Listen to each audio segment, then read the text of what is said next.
विधायक जी, आपने जल्द में अभी विधानसभा में कुछ विकास कार्यों को लेकर जो सवाल किए हैं, वो क्या विकास कार्यों को लेकर आपने सवाल किए थे? देखिए, 2017 से पहले जैसा कि आप जानते हैं, मीरगंज विधानसभा में कोई भी काम नहीं हुआ था। एक भी रोड हमें साबित नहीं मिला था। मात्र 4 पुल थे। आज आप सब भी देखते हैं कि माननीय मुख्यमंत्री योगी आदित्यनाथ जी ने मीरगंज क्षेत्र के लिए, हमें लग रहा हम सबसे ज्यादा देने का काम किया है। आज लघु और दीर्घ सेतु दोनों मिला के 13 पुल बन गए हैं। 2-3 पुलों की मैंने और मांग की कि हमारा दिबना और फतेहगंज, नरखेड़ा और रेतीपुरा या औरंगाबाद पे 2-3 पुल और बन जाएं। मुझे उम्मीद है कि 2 पुल मुझे अभी मिल जाएंगे मार्च तक। एक तो नरखेड़ा वाला और एक दिबना फतेहगंज वाला। इसके अलावा हमारा एक रोड टूट गया था, मीरगंज दिबना। उसका लगभग 18 करोड़ रुपए आ गया है। वो चौड़ीकरण में आया है, चौड़ीकरण हो जाएगा। गोरा वाला रोड जो हमारा गुरड़िया गौरी शंकर को जोड़ता है, गोरा पुल से जो जाता है, उसका भी मरम्मत का पैसा आ गया है। हमारी मीरगंज तहसील के सामने थोड़ा रोड उखड़ गया था, उसका भी पैसा आ गया है। थाने वाला रोड थोड़ा जहां पानी भरा था, जल भराव रहता था, वहां पर सीसी करा दिया है, काम लगभग पूरा हो गया है। इसके अलावा हमारा एक केरा धौर सुतिया के पास रोड उखड़ गया था, उसका भी पैसा आ गया है। बाकी कहीं और कहीं बचे हों तो आप लोग बताइए, वो भी मैं पैसा ले आऊंगा। माननीय मुख्यमंत्री जी पैसा देने में कोई कोताही नहीं बरतते मीरगंज के लिए। जी। तो मीरगंज में जितने भी काम थे ये सब हो गए हैं। एक नई ITI, टाटा ITI हमारी मीरगंज में आ रही है, 4 करोड़ 12 लाख की। पुरानी ITI जो हमारी अधूरी पड़ी थी 15 से, उसका भी पैसा शायद 1 करोड़ 80 लाख के आसपास आ गया है। उसका शायद टेंडर भी आज निकल गया है। सिंदौली वाले उसका टेंडर निकल गया है। इंटर कॉलेज हमारे सभी कंप्लीट हो गए, सब में क्लासेस शुरू हो गए हैं। हमारे उच्चतर और इंटर कॉलेज दोनों मिला के 10 नए कॉलेज हमारे 2017 से लेकर अब तक बने हैं। उससे पहले आप भी जानते हो कि मीरगंज एक ऐसी तहसील थी, इसमें एक भी राजकीय इंटर कॉलेज नहीं था। तो हमारे वो भी इंटर कॉलेज शुरू हो गए और सभी में शिक्षण कार्य शुरू हो गया है। इसके अलावा हमारा जो लगातार मांग चल रही थी वकीलों द्वारा मुंसिफ कोर्ट की, तो मुंसिफ कोर्ट के लिए जमीन हमने हाईवे पे परवरा पे दे दी है 10 बीघा। उसका भी बजट आने वाला है। एक बजट हमारा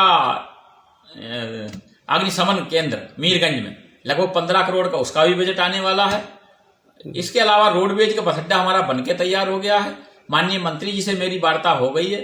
संभवतः होली के बाद वो जब आएंगे तो उसका हम उद्घाटन उनसे करा देंगे। जी विधायक जी, रेलवे क्रॉसिंग है जैसे सिंदौली है, रेलवे क्रॉसिंगों पर हमारी तीनों पे मांग चल रही है। माननीय मुख्यमंत्री जी से मैं मिला भी हूँ। माननीय मुख्यमंत्री जी ने आश्वासन भी दिया है और मुझे उम्मीद है कि अभी एक हमारा भिटौरा वाला मिलने की पूरी उम्मीद है। जी। इसके अलावा विधायक जी, शीशगढ़ के कस्बा वासी ये जो बाईपास की मांग कर रहे हैं लगातार, उसमें क्या प्रक्रिया चल रही है? उस संबंध में भी मैं माननीय मुख्यमंत्री जी से मिला और आश्वासन दिया है माननीय मुख्यमंत्री जी ने। और माननीय मुख्यमंत्री जी जब आश्वासन देते हैं तो 99 क्या 100% वो काम हमें मिल ही जाते हैं मीरगंज विधानसभा को। इसीलिए मैं खुद कहता हूं कि मीरगंज विधानसभा आज उत्तर प्रदेश की नंबर 1 विधानसभा हो गई है। आदर्श विधानसभा हमने बनाने का काम किया है। लेकिन जब मैं विधायक बना था तो मेरे भी हाथ पैर फूले हुए थे कि मैं कैसे करूंगा इस विधानसभा को, सही कैसे होगी, क्योंकि एक भी रोड नहीं साबित था, कहीं बिजली नहीं थी, कहीं ट्रांसफार्मर नहीं थे, कहीं भी पावर हाउस नहीं थे, केवल 2 सब स्टेशन थे। आज हमारे 6-7 सब स्टेशन बन गए हैं। नए भी सब स्टेशन हमारे 10 और बनने हैं मीरगंज क्षेत्र में। तार जर्जर थे, आज मैंने सभी में केबल कराने का काम किया है। कहीं किसी गांव में हमारा कोई नंगा तार नहीं रह गया।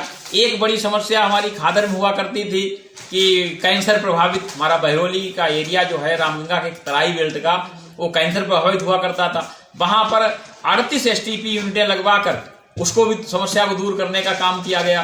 तो अन्य कोई समस्या अगर है तो हमारे नेतागण, हमारी क्षेत्र की जनता जहां कहीं मुझे बताएगी, उसको भी दूर करने का काम करेंगे। जी विधायक जी, आपने गांव-गांव बिजली व्यवस्था के लिए भी लाइटें लगवाई हैं अभी जल्द में। लगभग कितने गांव में आपने लगवाई हैं वो लाइटें?